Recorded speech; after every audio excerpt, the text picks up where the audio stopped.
ভিডিওটা ছিল শীতলা পুজোর ডে 6 এর ভিডিও। আমি আজকে এডিট করে তোমাদের সাথে পোস্ট করছি।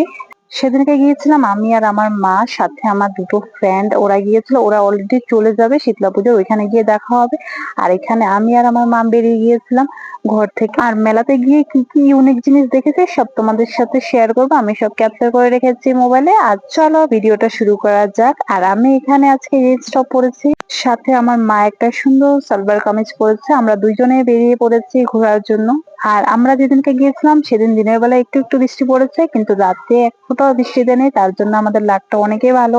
আর আমার মতো কে কে আছো যে পুজোয় ঘুরতে যেতে অনেক বেশি ভালোবাসো, ঘরে থাকতে এক ফোঁটাও ভালোবাসো না? আমার তো এক ফোঁটাও ভালো লাগে না। আমার পুজো ওকেশন যেতে অনেক ভীষণ ভালো লাগে। আর এই পাম্পের ফিশ গুলো ছিল, দেখে তো অনেক ভালো লাগছিল, তাই পিছিয়ে দাঁড়িয়ে গেলাম একটা ভিডিও ক্লিপ যাতে ভালো আসে।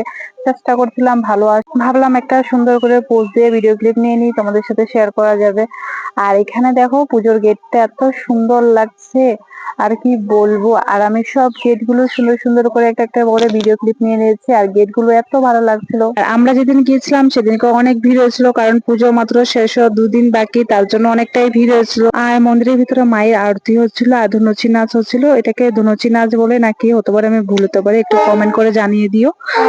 একটু সময় ভিতরে থেকে দেখছিলাম, অনেক ভালো লাগছিল। ছোট ছোট বাচ্চা মেয়েরা এত সুন্দর করে ডান্স করছিল। তারপর মন্দিরের ভিতরে আমার যে বলেছিলাম দুটো ফ্রেন্ড আসবে, ওদের সাথে অনেক সময় দাঁড়িয়ে কয়েকটা ছবি তুলেছি, অনেকগুলো ভিডিও করেছি। আর একটু গল্প গল্প করে চলে গিয়েছিলাম মেলাতে। মেলাতে গিয়ে দেখি এত ভিড়, কি বলবো, শ্বাস নেওয়ার জায়গা নেই। তারপর অনেক কষ্ট মষ্ট করে ঠেলামেলি খেয়ে মেলার ভিতরে একটা কোনা পেয়েছি, ওই সাইডে গিয়ে দাঁড়িয়েছিলাম, ওইখানে একটু হালকা ছিল। তারপর ওইখানে গিয়ে টোরা চলছিল, নাগরদোলা চলছিল, সবকিছুই চলছিল। মেলা ঘুরেছি, মেলা ঘুরার পর তারপর এখানে লাইনে দাঁড়িয়েছিলাম খিচুড়ি খাওয়ার জন্য। আর খিচুড়িটা এত টেস্ট, কি বলবো।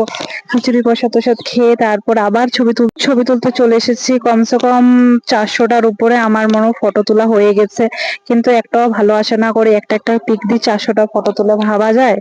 আর মন্দিরের ভিতরে এতটাই লাইট ছিল যে ভিডিওগুলো অনেক সুন্দর আসছিল, তার জন্য অনেকগুলো ছোট ছোট করে ক্লিপ নিয়ে নিয়েছি। আর সব মেয়েদের ট্রেন্ডিং চুড়ি, কাশ্মীরি চুড়ি, এটা এসেছিল। আর 100 টাকা করে, 150 টাকা করে নিয়েছে।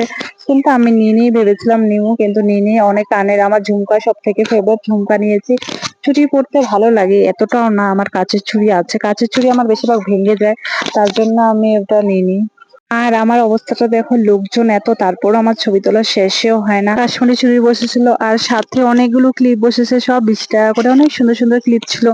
আমি একটা ক্লিপ নিয়েছি, আমার বোন একটা ক্লিপ নিয়েছে, টোটাল দুটো ক্লিপ নিয়েছি। আর নাগরদোলা বন্ধ থাকতে দেখিনি, যেদিন যেদিন গিয়েছি সেদিনে দেখি পুরো চালুই আছে নাগরদোলা।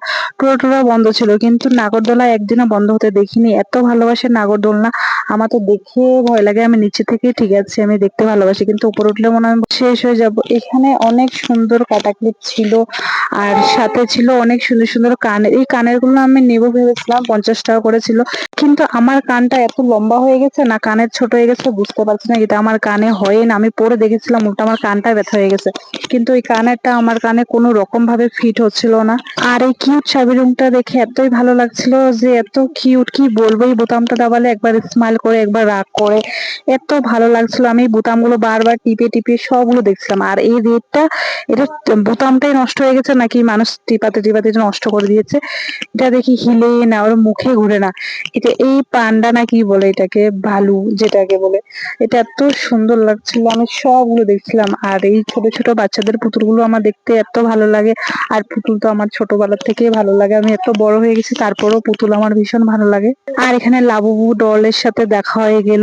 কয়েকদিন আগে তো ট্রেন্ডিং এ ছিল লাবুবু ডল, আর জানি না সেম এরকমই লাগছিল। এটা কি, এটা আসলে লাবুবু ডল নাকি এটাও চাবি রিং এর মতো ছিল। তারপর বাচ্চাদের এই ছোট রেল গাড়িটা আমার এত ভালো লাগছিল, ছোট ছোট বাচ্চারা কি সুন্দর ভাবে বসে রয়েছে। আর এখানে এত বেশি লাইট ছিল, এতটাই ভালো লাগছিল। তারপর এখান থেকে আমরা চিকেন পকোড়া নিয়ে নিয়েছি, আর সাথে মোমো নিয়ে নিয়েছিলাম ঘরে আনার জন্য। আর ওইখানে বসে খাইনি, দোকানটা এত ভিড় ছিল, কি বলবো, তার জন্য ঘরে নিয়ে এসেছি। আর ভিডিওটা তোমাদের কেমন লেগেছে আমাকে কমেন্ট করে জানিও। আশা করছি তোমাদের সবার ভালো লাগবে। টাটা সবাইকে, সবাই ভালো থাকেন, সুস্থ থাকুন।